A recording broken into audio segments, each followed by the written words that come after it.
I'm Coach Summer, owner at Shala, and I'm here today to talk to you about what we're doing to keep our studio safe and clean. So we are a face-friendly, HEPA-filtered, and symptom-free studio. So what that means is that we have HEPA filters strategically placed around the studio to scrub the air and really maximize our client's safety. We're face-friendly, which means that you can wear your mask upon entry while you're in the lobby and at the front desk. And then when you arrive at your mat, you can safely take your mask off and breathe, knowing that you are nice and safe and socially distanced.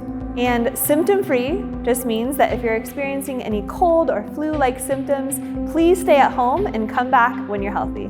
The Shala is located right in the heart of downtown in the old Blackburn Equipment Building, which is a historic building. It's 2,400 square feet with lofted ceilings, wooden beams, and panoramic views of the new waterfront project. We're doing our best to make all of our classes accessible for anybody, any level of fitness, any gender, any human. Come in and flow with us soon.